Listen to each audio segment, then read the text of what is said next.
All right, welcome back to Breaking Biz Dev, the podcast that beats up, breaks down, and redefines business development for the professional services firms of tomorrow. Today, I'm joined by Aaron Moncur, owner of Pipeline Design and Engineering and host of the Being an Engineer podcast. Aaron, welcome to the show. Thank you so much, John. I'm super excited to be here. I've had a ball working with you recently and getting to know you, and you are just a true professional, my friend. So happy to be here with you today and contribute to your podcast.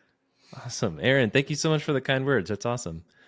So today we're going to kind of dive into your perspective on sales, marketing, business development.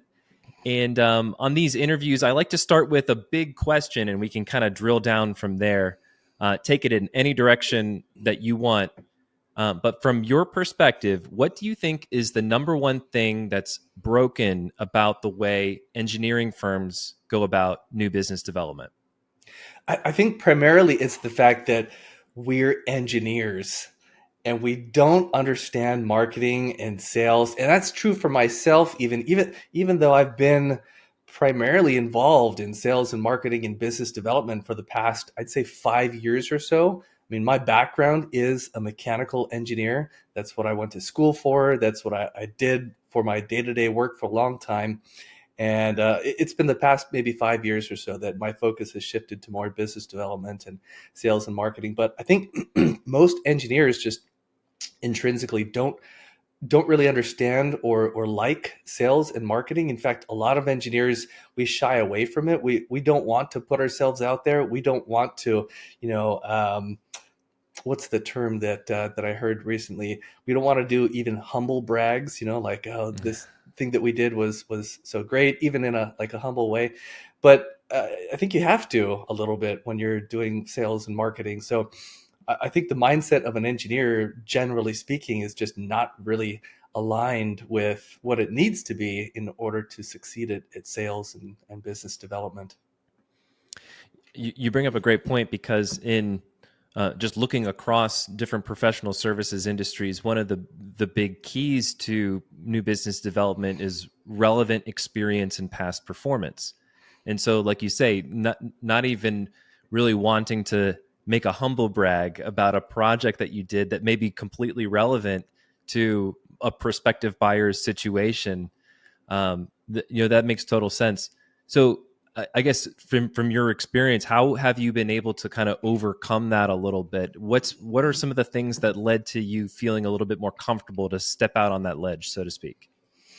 There have been a lot of different things over the years. I probably can't point to one specific thing, but I can share a couple of examples anyway. I have a podcast, the Being an Engineer podcast, and I interview engineers on this podcast. And one day, this is maybe a year or two ago, I interviewed a gentleman named Andy Wells, and his episode is probably my favorite episode ever out of 350 or so episodes.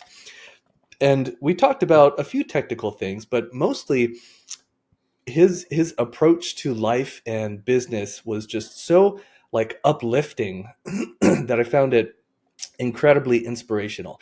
And he's got this wonderful manufacturing company where they do manufacturing, CNC milling and machining work and fabrication, welding, things like that. And he told me that when he goes and meets with a new prospect, a potential customer, he spends like 5 minutes talking about their technical capabilities. And the rest of the time talking about this amazing program that they've initiated internally, where they have taken convicted felons who haven't been able to get jobs otherwise because of their criminal record and put them to work in their plant. They train these people, they teach them how to use complex machinery and do manufacturing here in the US. And their their plant is in an area of the US where there's a lot of poverty, a lot of broken homes, a lot of drug use, and just unfortunate situations. And a lot of these people just can't get jobs elsewhere. So he's taken it upon himself to bring these people in, to train them, to give them help them become gainfully employed. And that's what he talks about for the most part when he's introducing his company. And he's had tremendous success with this. companies want to work with him because of the great humanitarian efforts that he's doing. Of course, he also provides an excellent manufacturing service. Um, and as Andy was telling me about this, I got a little bit uncomfortable. On one hand, I was inspired by what he was talking about, by this program that he'd created. But on the other hand, I thought to myself, it feels a little bit exploitative to talk about this program and like use that as your pitch for acquiring new business. And I actually asked him about it. I said, Andy, do you ever feel a little uncomfortable, like you're exploiting the story around this great program that you've created to generate new business? And he said, well, how did it make you feel, Aaron, when I talked to you about this program that we're Yeah. doing? And I thought about that for just a second, and I realized, well, he's right. I felt incredible when I listened to this. I didn't feel like anyone was being exploited. I like it made me want to do good in the world. Like it inspired me to want to do good, and that was a really important lesson for me, is that like we almost have a responsibility to talk about the good things that we're doing, even if they're not humanitarian efforts like Andy and his company are doing.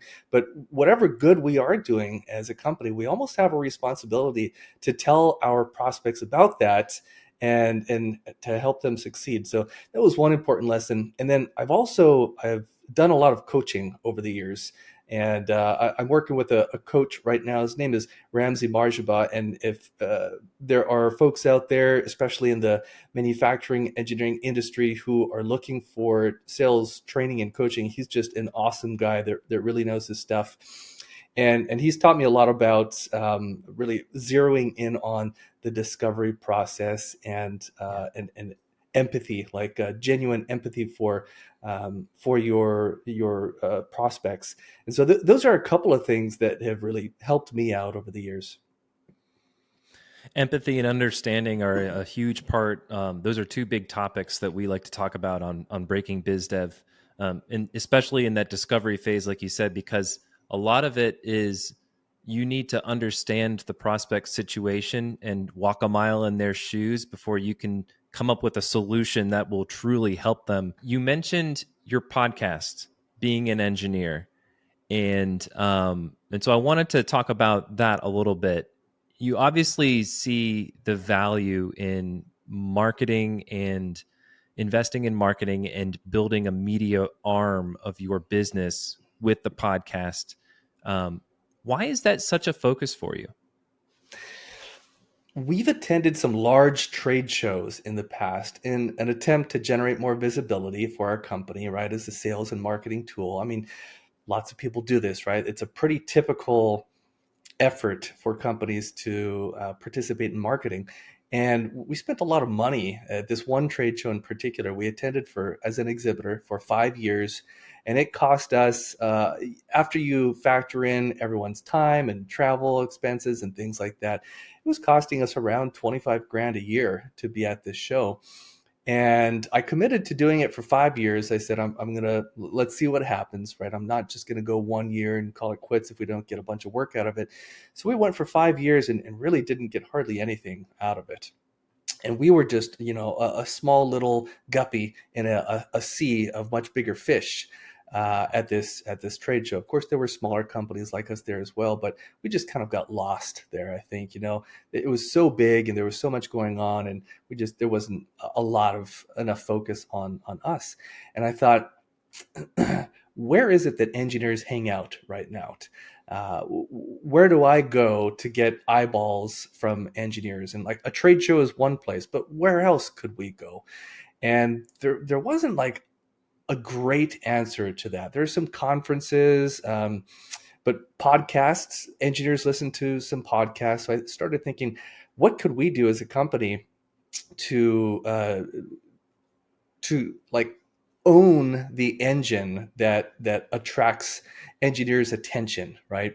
So we started this podcast, Being an Engineer. That was kind of the beginning of what you referred to as our media arm.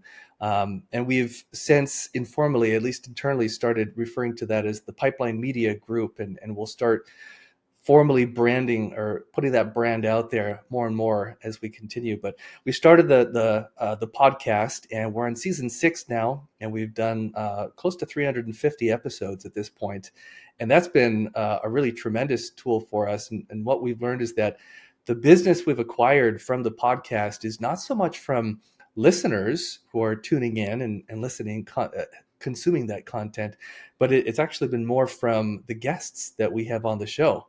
And sometimes these guests are chosen strategically. They're people I'd like to do business with, and having them on the podcast as a guest is just a great way to start building that reputation without, in a low pressure environment. And other times, the guests on the show are just interesting people in the engineering community that end up somehow leading to some kind of paid engagement with my company. So the podcast has been really helpful there. And then we, a few years ago, started a website, online community called thewave.engineer. And that's a community of tools, education for engineers. And it's a place they can go and they can connect with other engineers. There are a variety of different tools they can download and leverage. There are forums there. You can connect with mentors. You can create an online portfolio to share with prospective employers, all kinds of things like that. Most recently, we started PDX, the Product Development Expo, and this is an in-person event that's this year happening in about 3 weeks here, October 21st and 22nd.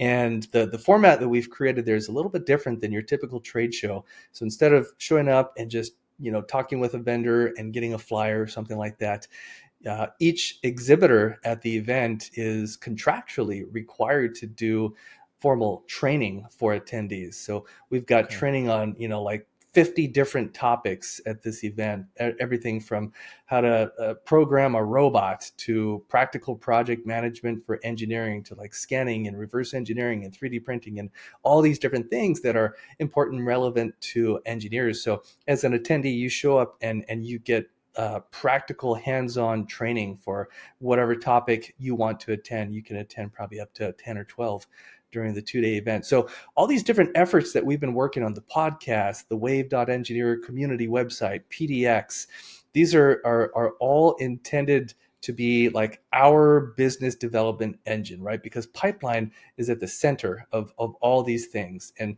so instead of paying other people to send engineering eyeballs our way, we're creating our own ecosystem platform that engineers want to engage with, because we're providing really interesting, unique, and valuable content, tools, education, community. And that's been the strategy, to just build out this ecosystem that drives our marketing, instead of being a really small fish in a giant pond like we were at this one trade show. So I want to unpack those 3 different pieces a little bit, if that's okay. Please, yeah. So you've got the podcast, the community, and now you're layering on live events as this ecosystem. I love this because there's different varying levels of engagement to each, right? On one hand, with the podcast, you're a passive participant in engaging in that. The community, you're a little bit more active because there's an engagement component. And then with the live event, you're there in person with a different kind of experience. So it's varied in that regard. So for I just wanted to give a kind of a hat tip to that. I'm curious, from your perspective, how does the podcast interface with the community? So we're working on that. One of the challenges we've had with the podcast is that we haven't been able to facilitate a lot of engagement, like direct engagement between Right. us, the producers of the podcast, and the listeners. Of course, people download it, they listen to it, and with some regularity, we will get notes from people saying, "I love what you're doing. Thank you so much. This has really helped me in my career," etc. And that's great and fulfilling. But from a commercial standpoint, we'd love to have more like direct engagement back and forth, and that's something that we've struggled doing. So what we're trying right now, and I don't know if this is going to be the silver bullet, because we're just starting to launch this now, is we do have a newsletter that previously has been tied to the Wave.engineer community website, and now we're rebranding the newsletter as the PMG newsletter, the Pipeline Media Group newsletter, and we're kind of focusing that newsletter on the podcast. So each week, a newsletter gets sent out, and it has a recap of who the guest was on the podcast and what we talked about, and then it invites the community to engage with us. And we hope that by doing this, we'll get more people to sign up for this newsletter, which gives us access, right, to all the individuals that are listening to the podcast. And once we have contact information, right, email addresses, it becomes a lot easier to facilitate that engagement. That is a common challenge that I hear among podcast hosts is how do we engage with our audience? We see the download numbers, we see them going up and up and up, but how do we really get in touch with them? And it does take a little bit of legwork to understand who those people are. That's kind of like the first step, is understanding who's listening. And then how do you get that conversion mechanism to where you can get an email address or put them on a list in LinkedIn or something like that. And then I love how you've gone completely kind of 360 from being a vendor at an event or going to an event to now hosting your own event. And can you give just a little promo plug for the event real quick? Where is the event this year? Yeah, thank you. It's just outside of Phoenix, Arizona, October 21st and 22nd. So it's a 2-day event, and it's primarily focused towards engineers who are developing hard goods products, whether that's a medical device or a piece of automated machinery. And all the training sessions are, of course, focused on topics that are relevant to those types of hardware engineers. Excellent. Well, Aaron, thank you so much for your time, and thank you so much for the conversation today on Breaking BizDev. For folks that are watching or listening, where can they find you? LinkedIn, I'm pretty active there. Aaron Moncur, Moncur. Feel free to reach out there, and looking forward to engaging. Awesome. Well, Aaron, thank you so much for your time. Thanks, John.